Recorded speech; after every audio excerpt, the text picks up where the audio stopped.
Hi, I'm Dr. Kristy Lamb, co-founder and CEO of Bold Health, and I'm working to provide you with a number of online resources for psychoeducation and anxiety regulation, different meditation, breathing techniques, tips, and different ideas for your use during this time.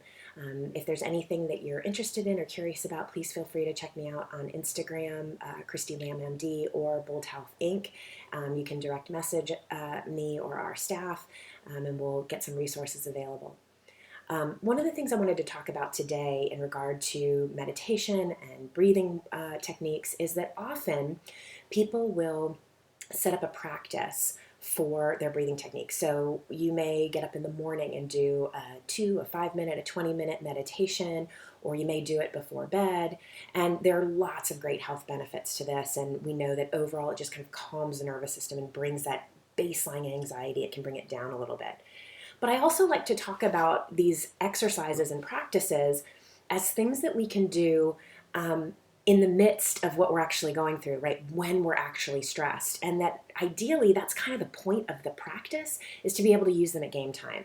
So if you think about the analogy of a basketball player going into a gym and getting in front of the free throw line and shooting hundreds upon hundreds upon hundreds of free throws when the gym is quiet, getting that perfect form of, 2 dribbles, spin, shoot, follow through, 2 dribbles, spin, shoot, follow through, so that it becomes so habitual and so practiced that during game time, when the crowds are cheering and it's crazy and loud and the stress is high, that same practice can come right back in, and that basketball player can get on the free throw line, dribble, dribble, spin, shoot, follow through, right? And so I think often we forget that the meditative practice is actually really useful during game time. And I think most of us are feeling like we're in game time right now when it comes to stress and anxiety.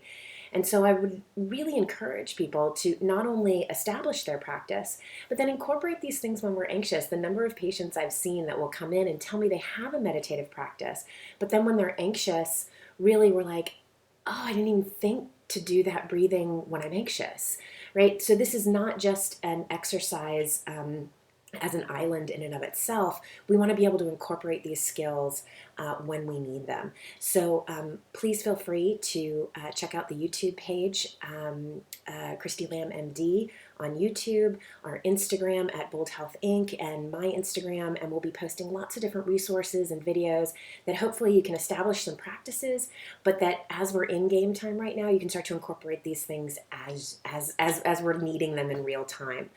Thanks so much for checking out this video, and lots more to come. All the best.